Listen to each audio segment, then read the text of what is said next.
All right, this is the last section of the entire year. Isn't that exciting? Yeah, I'm like, Do you ever think we'd get here? Yes, we're doing trinomials, and we're going to factor trinomials, okay? So it's a little different. Today's fairly straightforward. On Monday, I'm going to teach one more thing on trinomials on Monday, so be here on Monday. And and that's going to be on the test, okay? This is going to be on the test. Monday stuff is going to be on the test as well. Everybody got that? All right, and then that's it. After Monday, I'm not teaching anything brand new. Tuesday, Wednesday, we're reviewing. We're going to take the test on Thursday, and then corrections on Friday. Then you can take your time off. All right. All right, here we go. The first ones are called special product formulas. We've actually talked about these before, but we haven't talked about them in terms of factoring, but we have multiplied them together. So, for instance, I'm going to give you an example.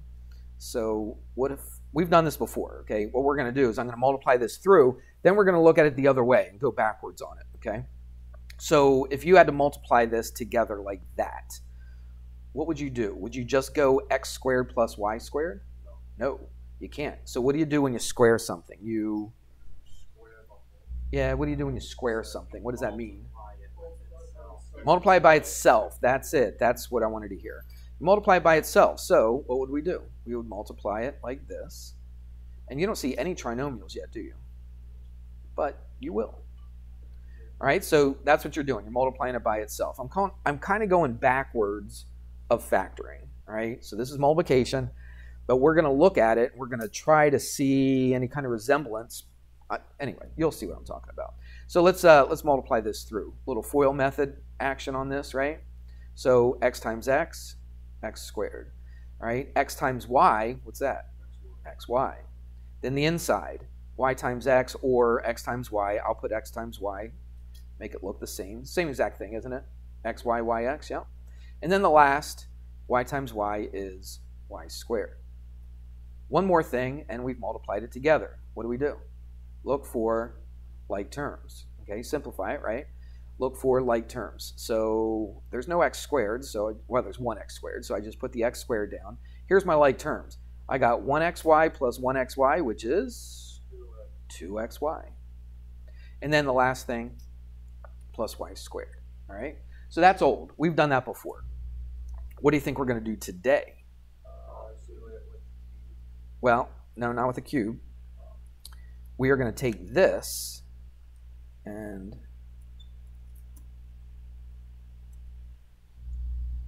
let's move this over just a little bit more that way. Okay, all right. So what we're going to do is take this thing and we're going to factor it.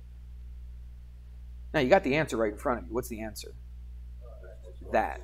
Yeah, that. Or if you left it like that, it's perfectly fine. Okay, no big deal. But that's what we want to end up with. So if you look at this, look what we have. How did you multiply those together? Well, you took the x times the x squared. So you took the first ones, right? You squared them, basically, yes? And then the second one, you squared them. But how did we get the middle one? That's the key. That's what I want you to see right there. We took the x and the y, and we did what to it? Multiplied by 2, right? See, see, both of these are exactly the same, right? I took the x and the y, multiplied them together, and then did what? Multiplied it by 2 and stuck that in the middle. You see that? So what you want to do is you want to recognize that, okay? You want to look to see if you have one of these special products, okay? It's special because both of these are exactly the same. Not everything that you multiply together like this, both of these are exactly the same. Agreed? That's why this is a special product. This is a perfect square, basically. Let's write that down. It's a perfect square. We've talked about that, right, when we did difference of two squares.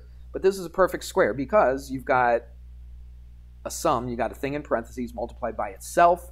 That means it's a perfect square. So what we want to do is we want to look at this and we want to recognize, does this fit this pattern right here? Do we have something squared on the ends, and then those two things multiplied together and then times 2 in the middle? Do we have that? Yes, we do. So if you have a situation like that, you should be able to just recognize it and then just factor it. Okay? So you look at it and you're like, oh yeah, that's one of those perfect square ones, okay? It's squared, it's multiplied times 2 in the middle. That's one of our things we should recognize. Does that make sense? All right, so how do we write it? Now, both of these are going to be exactly the same. Exactly. Not one's plus, one's minus, right? That's a difference of 2 squares. All right, this is exactly the same thing. So I'm going to put a x and a y here. This is positive, put a plus. This is going to be exactly the same thing. And it's as easy as that. And now it's factored. Okay? So that's how you factor it. First of all, you got to recognize it. Okay? Recognize that it's a perfect square. If you recognize that it's a perfect square, then it's pretty easy to do. But you got to recognize it first. So let's do a couple that are like this. So this is, well, it's not technically, I didn't write example. Yeah, it's technically not example 1, but it is an example. Okay, so here's what it says. It says to factor. And here's, see, this is a trinomial, isn't it? 1, 2, 3 terms.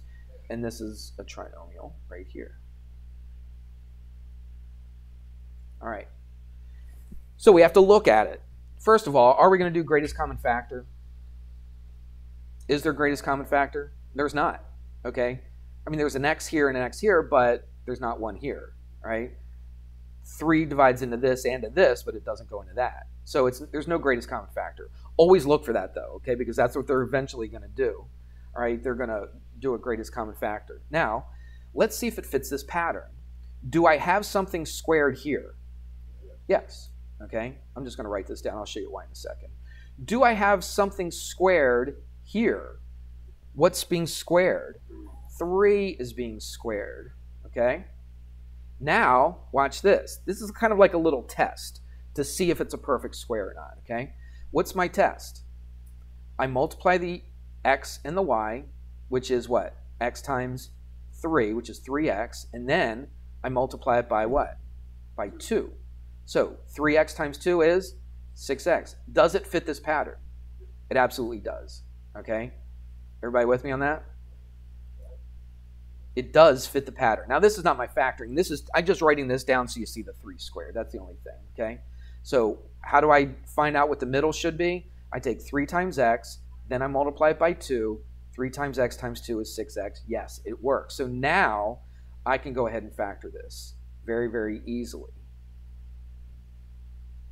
Okay, so what do we put? X and what? 3. So x plus 3, and what's this one going to be? Same exact thing, yes. And that's it. That's how you factor it. If you wanted to, you could write it like as a perfect square with parentheses and squared if you wanted to. I'm not going to make you do it, but you could have written it like this as well, couldn't you? Isn't that the same thing? Yeah. Does that make sense? All right, let's do another one.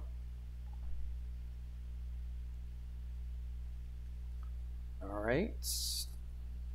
I'll scooch it up here, so you still need to write that down. Here we go.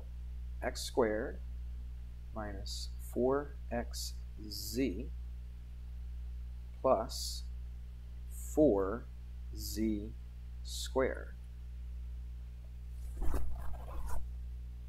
All right, it has the potential to look like this, doesn't it? Right, the thing that we did right here. Yeah, it has the potential. Let's see if it is. Well, what's being squared right here? X, right? That's being squared. Agreed? All right. What about this one right here? Is something being squared to give you this? Not just the z. The 2, right. 2 is being squared and a z. Now watch what I'm going to do. You don't really have to do this, but I like to do this. Because that's my x and that's my y. Agree? Like we had right there. All right. Now, what about my sign? Before, everything was plus, but now you got this minus. So whatever this sign is right here, that's what this sign is right there. Everybody got that? Okay. Actually, I lied. You got to put something in the middle. You can't just do that. Minus what? Now, let's see. It looks like it's perfect square, but let's do one more test. I got to take x and 2z, multiply them together, and then double it. So what is x times 2z? 2xz. Then I double that. What's that? 4xz. Is that what that is? Yes. Okay, so does this fit that pattern? It absolutely does. So now, once you realize that it fits that pattern, it's super easy to factor. You just put this right here, and then you put this right here. But what's my sign going to be? They're not going to both be plus like they were before. You always look to that one right there. So they're both going to be negative. Remember, they're both exactly the same because they're perfect squares. So what goes first? X. What goes second? 2 what? Z. Not just a 2, but a 2z. Everybody got that? And then this one's going to be exactly the same thing. And that's factored.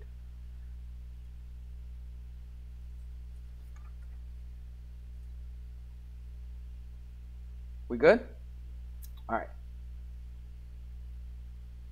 So those are kind of like special factoring, all right? The next one's kind of like your ordinary, everyday factoring, I guess, if you want to call it that. So let's do this. So now we're factoring trinomials. Let's write this down. We got time. We're factoring trinomials with a lead, that's with a lead coefficient, I'll show you what I mean in a second, of 1. Now on Monday, we're going to factor trinomials that don't have a lead coefficient of 1, okay? With a lead coefficient other than 1. Everybody got that? All right, that's a little more complicated. This isn't too bad, all right? Too bad. That's scary, isn't it? So let's take a look. What I want to do, before we actually factor, I want to do some multiplication like I did earlier with that perfect square thing, but this one's not a perfect square. This is just a regular 2 binomials multiplied together. Some basic everyday FOIL method, all right? Again, I'm working the other way. I'm not factoring yet, okay? This would be the answer to a factoring problem. But I want to see what it looks like, and then I want us to kind of look at it, get a what's the word? A pattern, find a little pattern, all right? And that's what we're going to do right here. We're just going to find a pattern. So let's do it. I'm going to write the first one all the way out. The second two, we might be able to do a little bit in our head. So if I was to FOIL this, what would I get? X squared, right? That's first. Outside is what? Plus 3x. Inside is plus 2x. And then the last, you're multiplying. It's 6, right? And then what do we get for this? That's x squared. Let's add like terms. What do we get?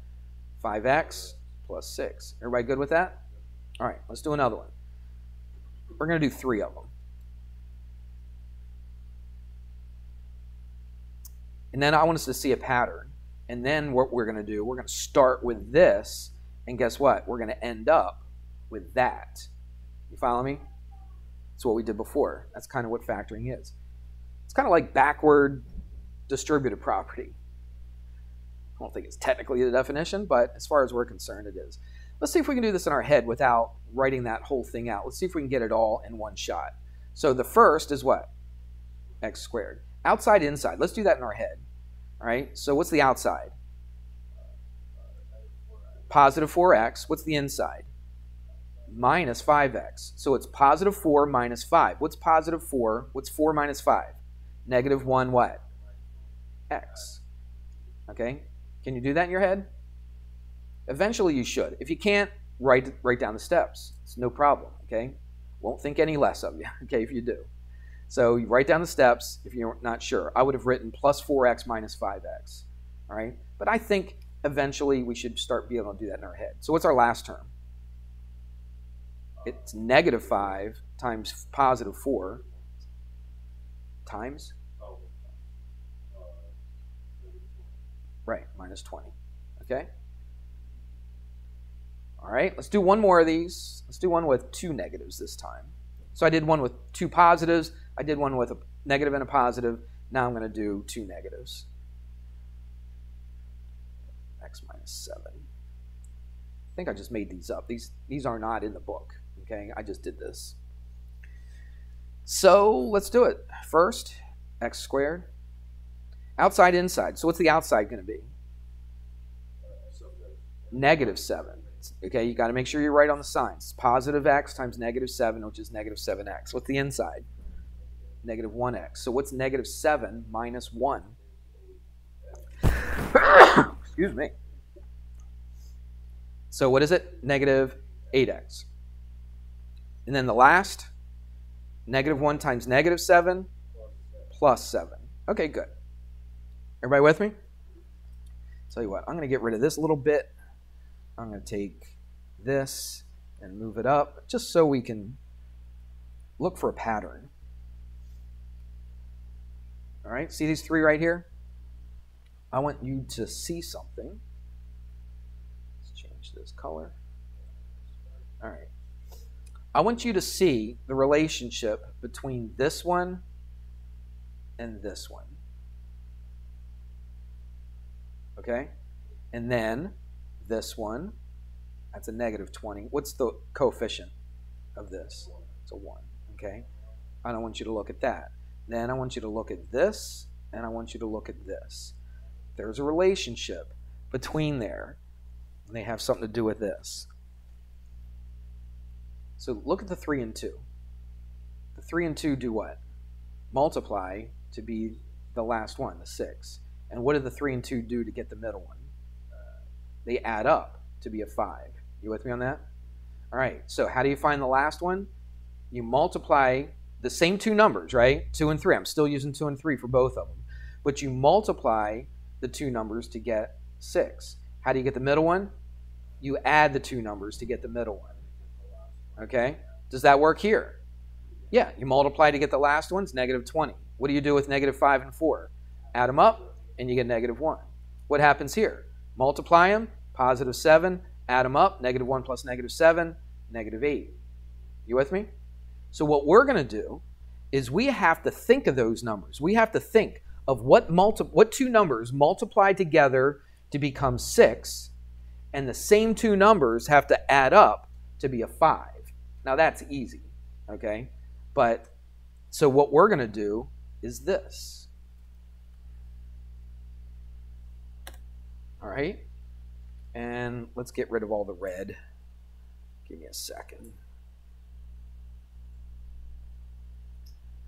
All right, and all right. So now what we're going to do, what do they ask you to do with all this stuff? Factor. That's right, okay? I'll just put one factor there. Okay, so we're going to factor all of these. Basically, we want to end up with what we started with, okay? That's what we're trying to do. You with me on that? All right, so first thing I do is this. I put two sets of parentheses. Okay? Now, they have to multiply to be a positive and add to be a positive. So that means what? They're both going to be positive. Okay? Now, the first, right? First, outside, inside, last. The first have to multiply to be what? X squared. So what's going to go here? X and X. It's these two numbers. Those two numbers we have to think about. So what did we just say about those two numbers? They have to multiply to become what? 6, right? So they have to multiply. If you want to, you could do this. You could go,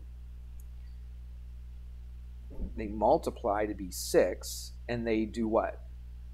They add up to be what? 5. So I want to find what are those two numbers going to be.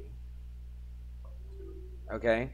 So what times what is 6? And the same two numbers have to add up to be 5. 2 and 3. That's right. 2 times 3. And does it matter what order you put it in? No, they're both positive anyway. It doesn't make any difference, right? So put a 2 here and a what? 3 here. So let's double check. Do they multiply to be 6? Right here? Yes. What do they add up to be? 5 right here. Now it's factored.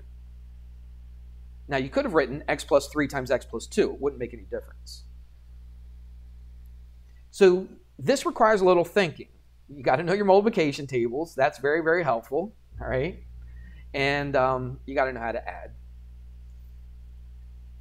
Let's do this one. Let's factor this. Now, you're taking notes, right? So you probably already have the answer to this, but let's pretend, cover up the answer that we had before, and let's just think about this like you're doing it from scratch. Well, first of all, I'm going to put an x and an x. Now watch. They multiply to be a negative. So when two numbers multiply to be a negative, what do their signs have to be?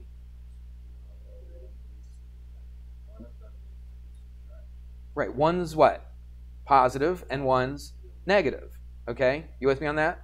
So if you look right here, they multiply to be negative, so that means one of them has to be positive, one has to be negative. Doesn't matter which one you put where. I'm just going to put one positive, one negative. You okay with that? All right. Now, here's the deal. These two numbers have to multiply to become what? Negative 20. Not 20, negative 20. And those two numbers have to add up to be what? Negative what? No. They multiply to be negative 20. What do they add up to be? Negative 1. It's the coefficient in front of there. It's negative 1. Okay? So they have to add up to negative 1. So here's where the thinking takes place. Okay? The thinking takes place in, you got to know some multiplication tables. Now, there's several things that multiply to be 20, right? There's what? 1 times 20. That's a possibility, right? 2 times 10. 5 times 2. I'm sorry. 5 times 4. Okay. 5 times 4. Is there anything else? No. All right. I mean, you change the order, okay? But as far as the numbers, so how do we get a negative 1? And is there any way that I can take a 1 and a 20, add them up or subtract them to get a negative 1? No. On 20 and 1, there's no way I can take 20 and 1, add them up, right, in any order, right, and put negatives in there to get a negative 1. There's no way. What about 2 and 10? Any way I can get 2 and 10 to add up to be negative 1? No. What about 5 and 4? Now I'm on to something, okay? But it depends. It depends which one's positive, which one's negative. So my answer is negative 1. So the numbers, when I add them up, the bigger number has to be negative, right? So I'm using 5 and 4, so which one has to be negative? The 5 has to be negative, and the 4 is the positive. You with me on that? All right. And would you agree that negative 5 times positive 4 is equal to negative 20? It is. So that's the thinking. Okay, that's the part about this where you have to think. All the other stuff is kind of straightforward. Okay, this is where you have to think. So what are we going to put? X plus what? 4, right? Because the 4's got to be the positive, and what's got to be the negative? The 5, and there you go. If you wanted to, you could have put the negative first and the positive second, but then you would have put a 5 here and a 4 here. Right, got it? Did you guys do this in Algebra 2? It's such a shame. This is such an Algebra 2 topic. This is actually, I think, I don't know, it's been years and years since I taught Algebra 1, but I'm almost positive I taught this in Algebra 1. That's right. It doesn't matter why.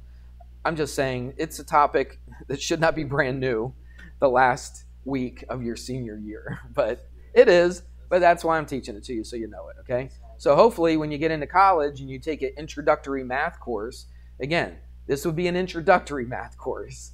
They would expect you to know how to factor, okay? So who knows if you're going to remember it by the time you sit in your first math class in college, but you never know. At least you can look back on it and like, oh yeah, that's the stuff Mr. Hamrick said we needed to know. All right, here we go. Let's do this one. Okay. Now, again, what are we thinking? Now, you could write, see what I'm doing over here off to the side? You can write that down if you wanted. But you may not have to, but let's do it. This is the first time we've done this stuff, so let's do it. So we want to find what times what equals what number? We're doing this one. No? 7, right. They multiply to be the last one, okay? They multiply to be the last one, which is positive 7. And the same two numbers have to add up to be what?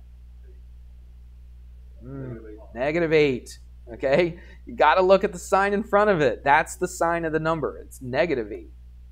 Good. All right, let's think about it. What times what equals 7? Well, you're pretty limited. 1 times 7, that's it, right? Okay, I tell you what, before we even do that, I could figure out what my signs are going to be. Plus, I also know that's x and x, okay? Because x times x is x squared. What are my signs? They multiply to be negative, but they add up to be, I'm sorry, I was getting ahead of myself. They multiply to be positive, but they add up to be what? Negative. So what types of numbers, what two types of numbers is what I was trying to say. What two types of numbers multiply to be a positive? Two positives or two negatives, right? But how do I add up and get a negative? I can't add two positives together. So what do these have to be then? One has to be negative and the other one has to be negative. Would you agree with that? Okay, so these are both going to be negative. So what are my numbers? What times what is 7? 1 and 7. But in this case, it's what? -1 and -7. And what's -1 plus -7? It's -8. So that works, doesn't it? So I put a -1 right there, and I put a -7 right there, and that's my answer. So that's how you factor trinomials with a coefficient of 1. What do I mean by the coefficient of 1? I wrote that up there, but I never really talked about it. That means the thing in front of the x squared is a 1. So every time, that's been a 1. But on Monday, guess what? It's not going to be a 1. It's going to be another number, okay, than that, all right? Which makes it that much more difficult. But I got a little method. I got a method to kind of show you how to do it. It's fairly straightforward, but this stuff right here, you still have to know how to do this stuff right here, all right? And if you can do this kind of thing, what multiplies to be this, and the same two numbers add up to be this, you should be good with Monday, all right? It's a little bit more involved than just that, but there it is. All right, let's do some real examples. We haven't even done any real examples yet. We've just been leading up to this. What I mean by real example is example in the book. So example 1 in the book says to do this. This one's very straightforward. So we're going to factor x squared minus 6x plus 8. All right, so here we go. Ready? Yeah, turn a page. Example 1. It's official now. So what do we have to do? What's the first thing you would do? Is write down my what? Parentheses. What's the second thing I would do? Well, I would put the x in here, okay? Right, because x times x, so x is here, x is here. Now, what's the third thing I'd do? Before I even worry about what multiplies to this and adds up to this, put the signs in there. So they have to multiply to be positive, and they have to add up to be negative. So they're both negative. All right. Now all I got to do is figure out what numbers are going to go in there. All right. So let's just do this in our head and not write that stuff down off to the side like I did earlier. So what multiplies to be 8? 4 and 2. Right. Because 8 and 1's not going to work, right? 8 and 1, there's no way I can get a 6 out of that. But 4 and 2 works. I can get a 6 out of that. So look, 4 and 2. So do they multiply to be positive 8? Yeah. Do they add up to be negative 6? Yep. I'm done. That's it. You're looking at me like it's got to be harder than that. Right? That's a terrible circle. Well, of course it's going to be harder than that. Hate to burst your bubble, but yes, it is. But for a lot of those, this is a very common, ordinary trinomial factoring. You should know how to do this. Every kid out of high school should know how to do this. And here we are, the day before our last day of learning, and you're learning it, okay? But hey, better late than never, correct? All right. That's all right. It'll be on the test. So if anybody's watching this, it's not here today, this will be on the test. I promise you. All right, let's do another one. It's very similar to this, but they made it look a little different. It's really not that big of a deal. Factor that.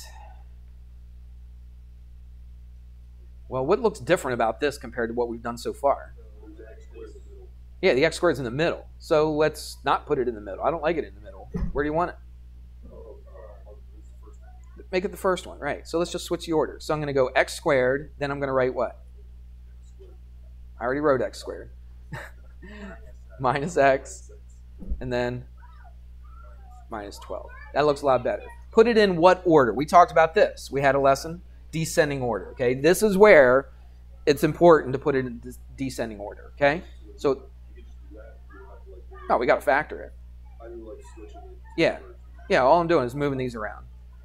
It doesn't matter order, does it? Watch, if I go 1 plus 2 plus 3, isn't that the same as just 2 plus 1 plus 3? It's the same exact thing, isn't it? Yeah, so it's the same thing here. Make sure you keep the signs with it, though, okay? That x squared is positive, right? And the x is negative, so make sure when you do switch them, you keep the signs the same. Well, we got to factor this. Yeah, absolutely, we got to factor that. So I'll tell you what, let's put it underneath. Mason. Oh, you got the answer. Well, I don't want the answer. Not yet. I want to figure out how to get to the answer. That's the key. How to get to it, okay? Not just what the answer is. Now, the answer, obviously, is the ultimate important thing. But in order to get to the answer, we got to do this. So you put your parentheses first. Did you do that? It's the very first thing I do. What's the second thing you do? X's. And now I'm going to put my signs. So now watch. They multiply to be negative, and they add up to be negative. All right? So one's going to be what? Positive, and one's going to be negative. All right. Now I can start thinking. What's the coefficient? It's a 1. Technically it's -1, but there is a 1 there. All right. So now 12. Let's think about 12. Well, 1 times 12, 2 times 6, 3 times 4. That's about it, right? So which one of those is going to give you -1? Right. Okay. Now which one's going to go where?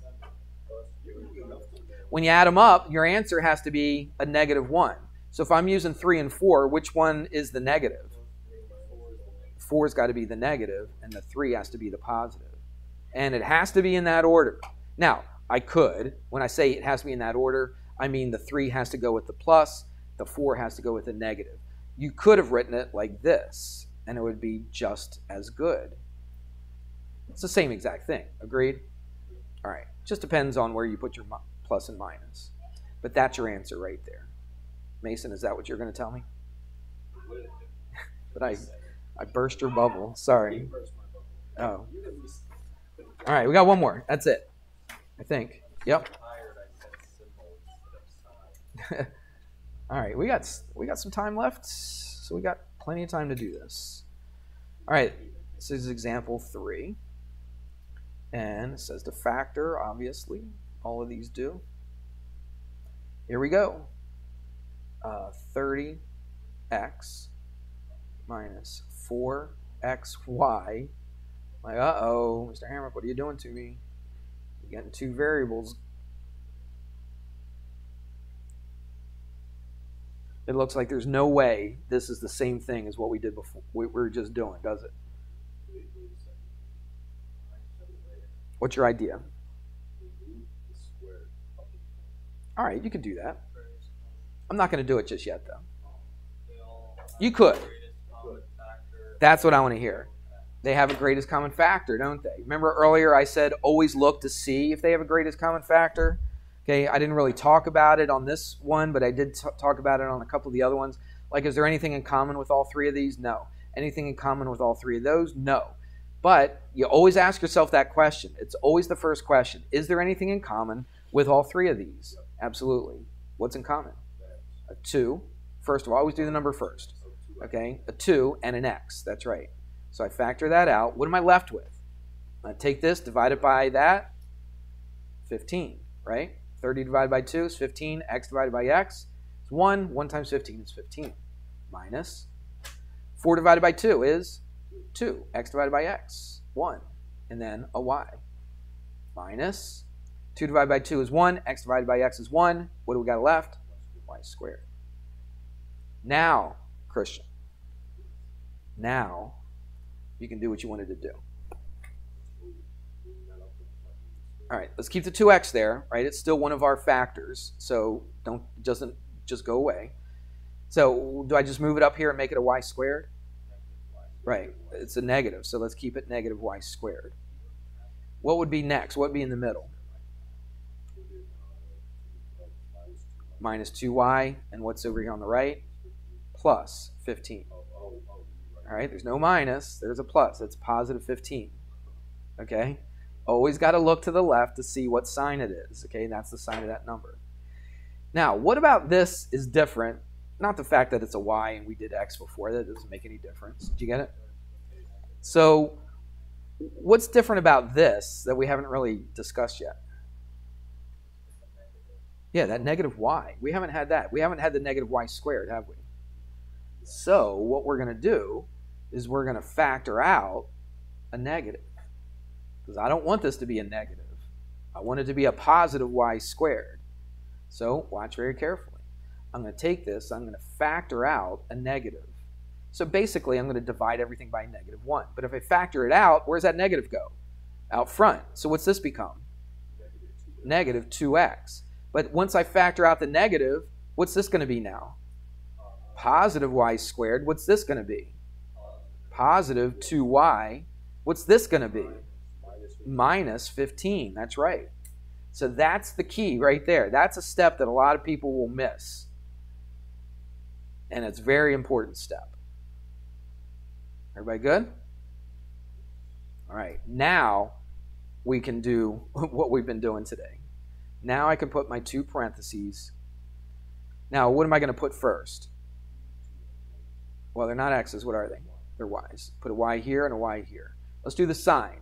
They multiply to be a negative 15. So that means what? One's going to be positive and one's going to be negative. That's right. Now we got to think. What times what is 15? Wait, not yet. Wait until I'm done. My class takes precedent. He can wait. You might be. By the way, I have 1, 2, 3, 4, 5 seniors, and one's knocked out. So I got 4 seniors that are alive in my room. There's supposed to be 26. So that's senioritis for you. But anyway, guess what? This stuff's going to be where? On your test. That's right. So there you go. So here we go. What times what is 15? 1 times 15, and what's the other? 3 times 5. Is there any way I can get 1 and 15 to add up to be a 2? No.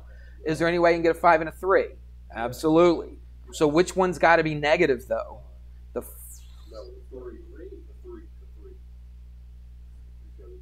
3 times 5? Oh, yes, I'm sorry. No.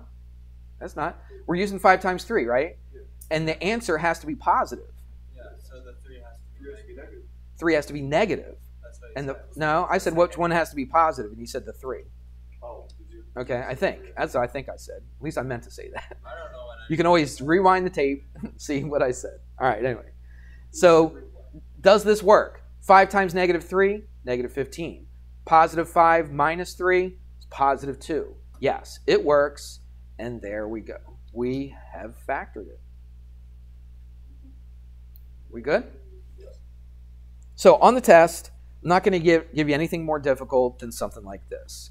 There may be, I don't know, I haven't looked at every single problem in the homeworks, but there may be some problems in there that are maybe a tad more difficult than this. I'm not really sure. Again, I haven't done every problem. I haven't done any of the problems, to tell you the truth.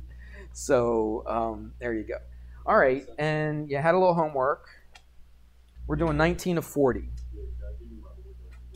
Yes. Yeah, I'll take your homework. So 19 of 40, this is section 5-6, and it's page 326. Yep, all of them this time. Because you need the practice. Again, this is not a punishment, okay? This is not a punishment. It's a gift from your teacher. All right, it's my gift to you. Thank you. All right, so if you have the homework from yesterday, I will take that from you.